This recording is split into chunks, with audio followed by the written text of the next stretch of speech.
Guys, meron tayo ditong PS4 na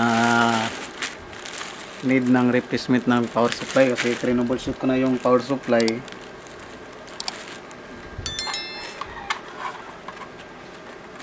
Mas malaki pa yung magastos niya kaysa magbili na lang ng bago. So ito may bago tayong order. So unbox natin to, then try natin.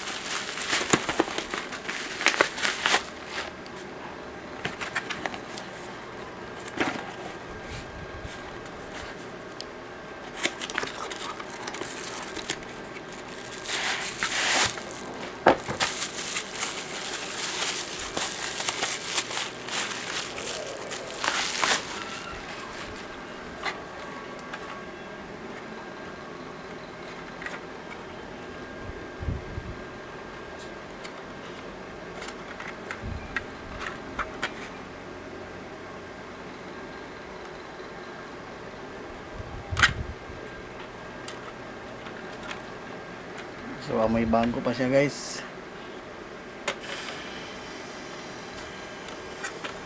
So ayan, diretso na salpak. So diretso na, wala nang paligoy-ligoy pa.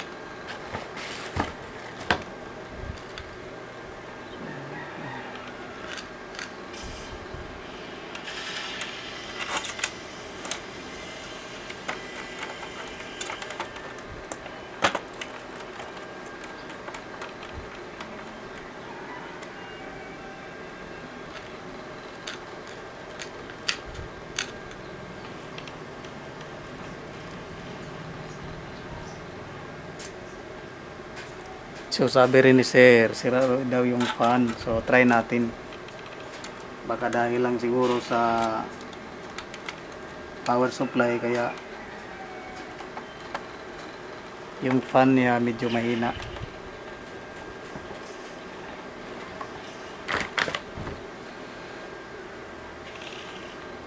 So try natin to sa lamesa, sa table. So try natin i-power up yung power supply kung okay ba siya. So ayan, na-plug na. So need natin i-power on. Ayun. Sira talaga yung fan, sabi ni Sir. So ayaw umikot ng fan. So need natin to replace ng fan. So meron ako ditong stocks ng fan. So ayaw talaga, oh. Okay na yung unit. Power up na. Yan, nag-power up na yung unit. May disk sa loob. Yan, naka-on na yung power ng unit. Pero yung fan ayaw umikot. So kaya nasisira yung power supply. Sa sobrang init ng unit, bumigay yung power supply. So need natin to replacean.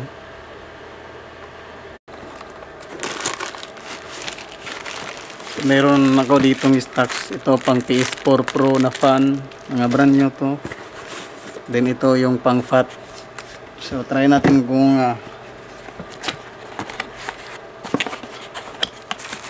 ito, kung ganito ba yung fan. So replace na lang natin dito. So brand new yan.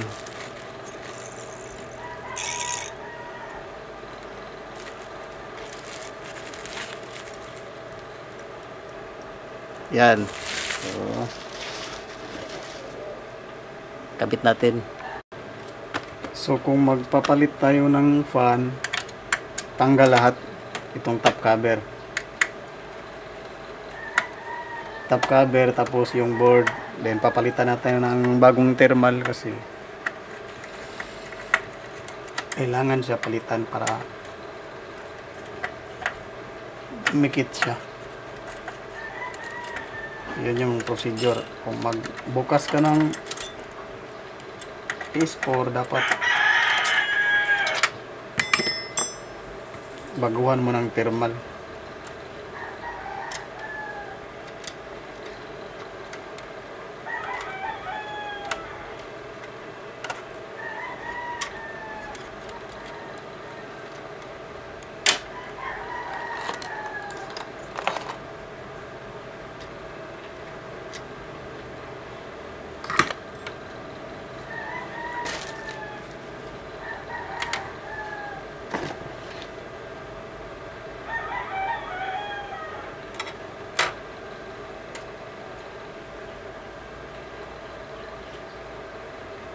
Sana parehas sila ng fan, parang hindi sila parehas.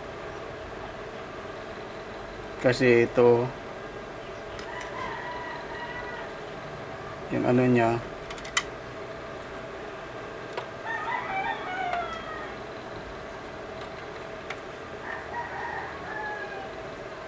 parang ano yung wire niya.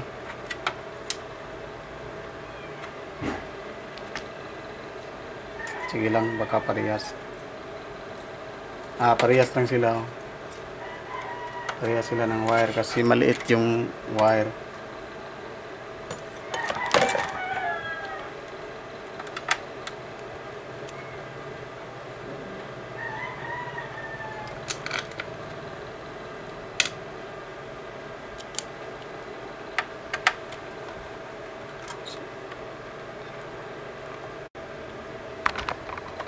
So need natin tanggalin yung hard disk din sa likod nito.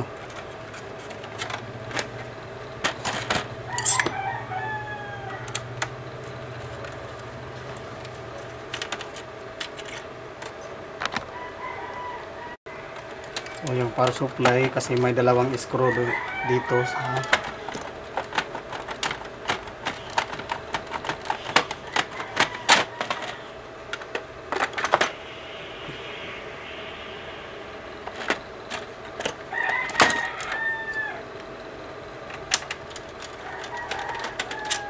may screw dyan.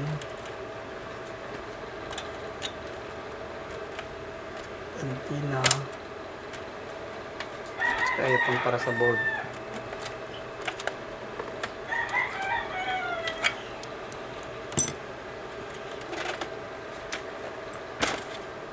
Then tatanggalin ko.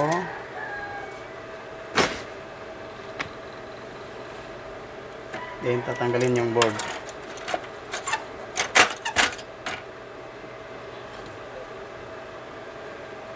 So kailangan na ng bagong thermal kasi natanggal siya. Yan. So baguhan natin to ng thermal.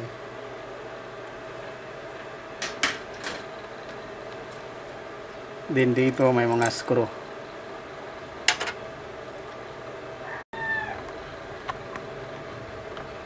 So tanggal na itong cover.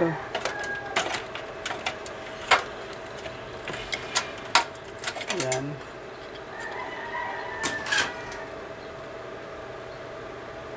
Then ito yung fan. So tingnan natin kung parehas lang ba. So parehas lang. So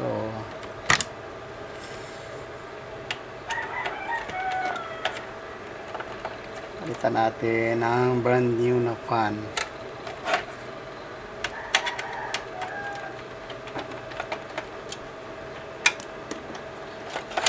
Okay. So ito yung sira. Ito yung brand new.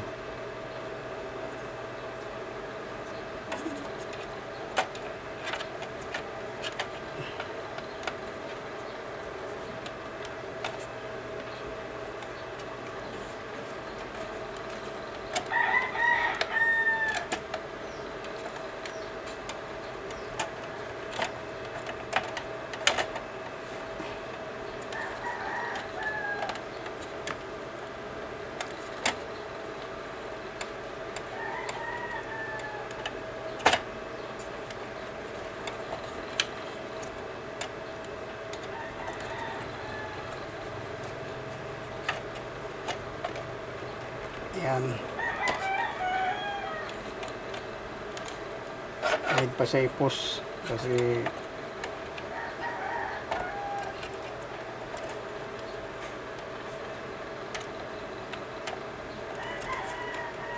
maliit yung butas.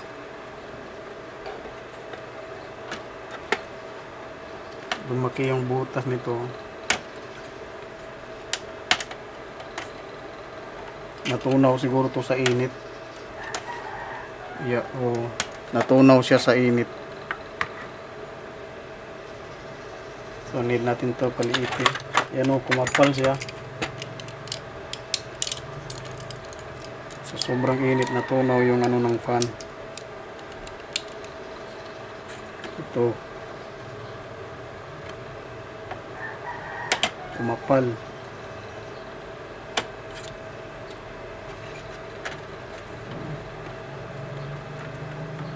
Kumapal yung ano niya, plastic.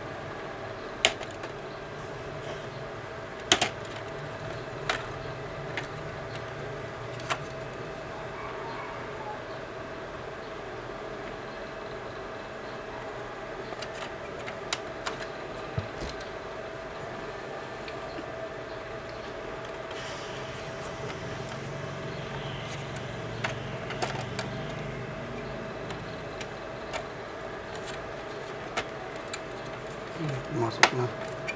Yun. So dalawang screw dito. Dalawang screw lang.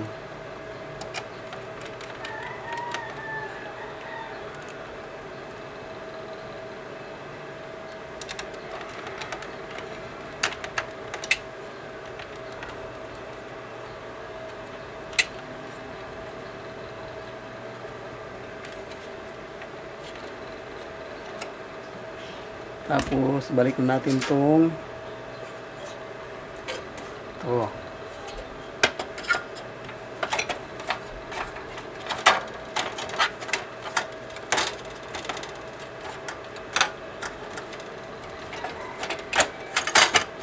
Yan.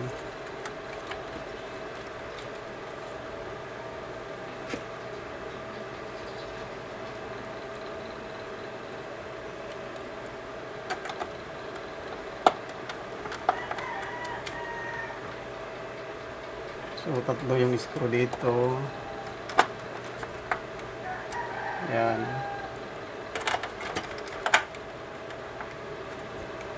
Tapos lagyan natin ng bagong thermal.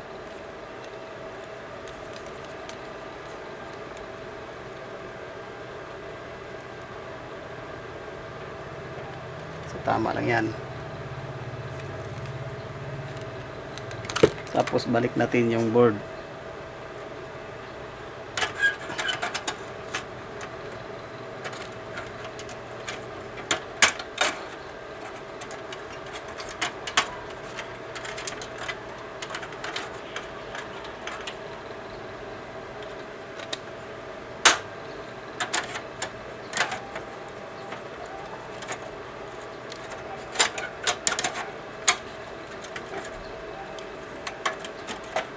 Yan.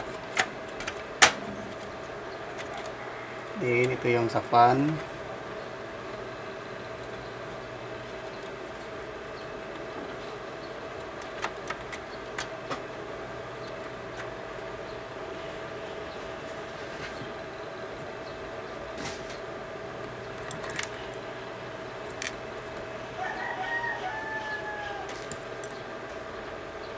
So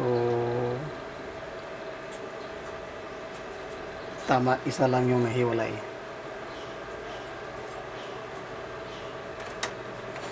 Tapos yung board.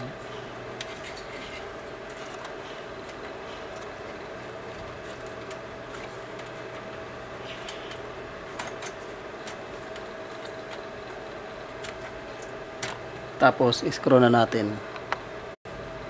Tapos ibalik natin yung hard disk. Yan. Balik na yung hard disk.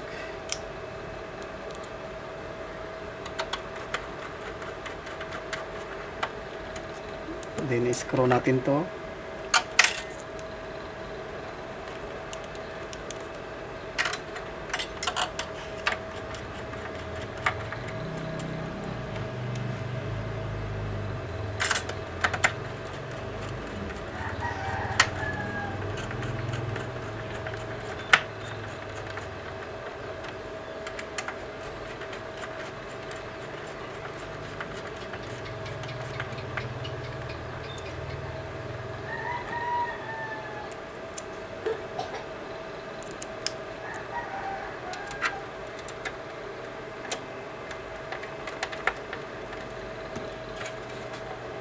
Then ito, balik natin to.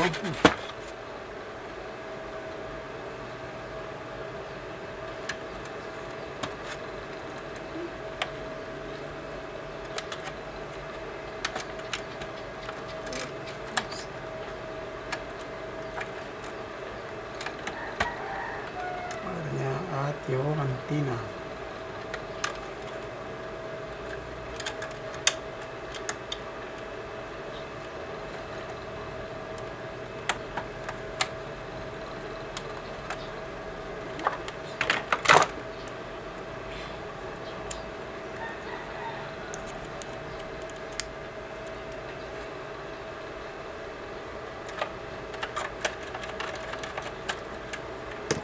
Balik natin yung power supply na bagong bago. Yan, so bagong bago yan. Then try natin kung working ba yung fan.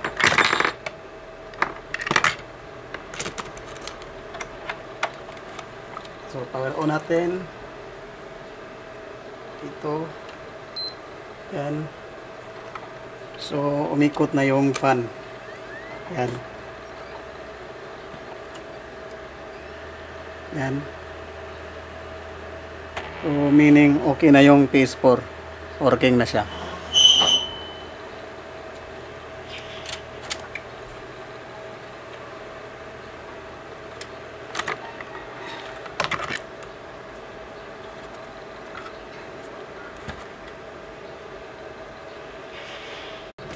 So, na-screw na. So, balik na lang natin to. Takip. Ayan.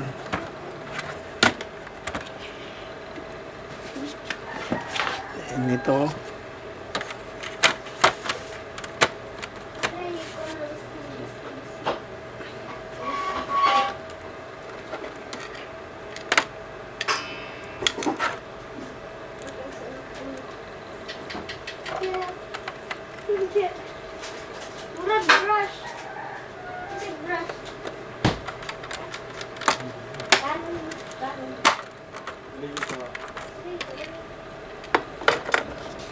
Tsaka yung takip dito, then test natin.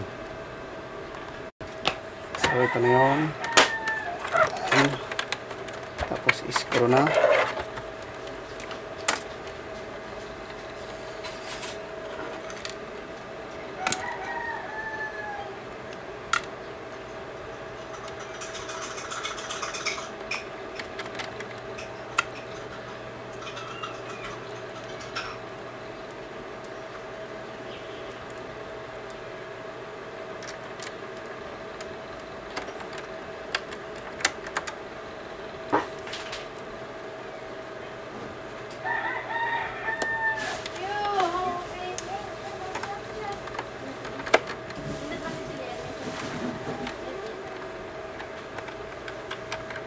So, ayan. So, okay na to. So, burn in na lang to. Try natin. So, saksak natin. Kung working ba siya. Ayan. Then, yung HDMI natin. Saksak natin dito.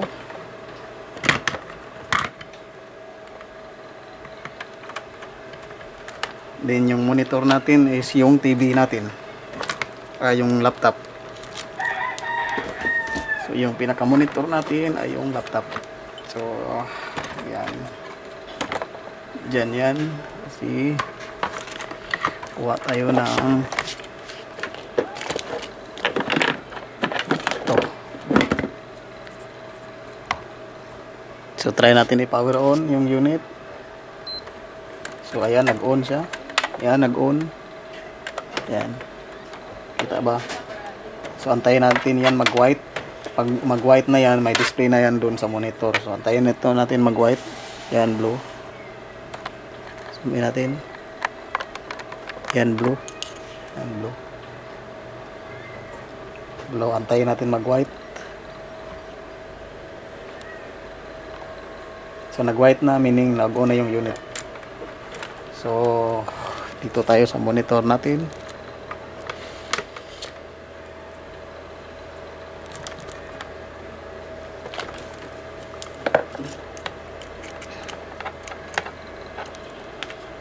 So ayan.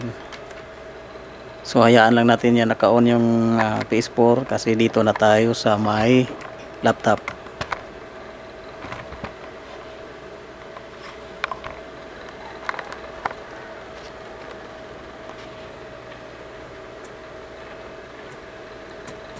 So open natin yung Bandicam.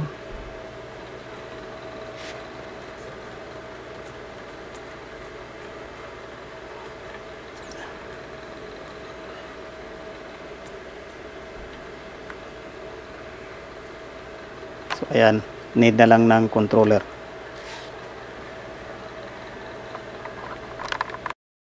So meron na tayong controller, kuha lang akong controller.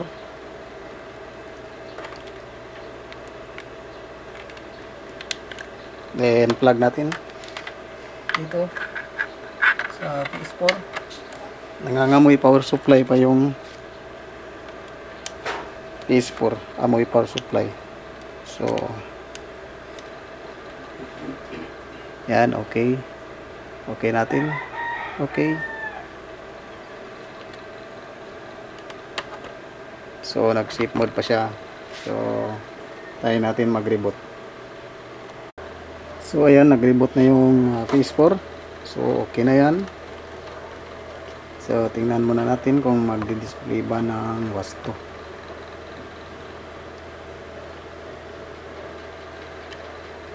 So ayan, nag-display na. So ito tayo. So ayan, okay na siya. So X pala yung yan. So okay na yan. Pwede nang kunin. So yun lang po para sa video na ito. So thanks for watching and have a good day. Bye.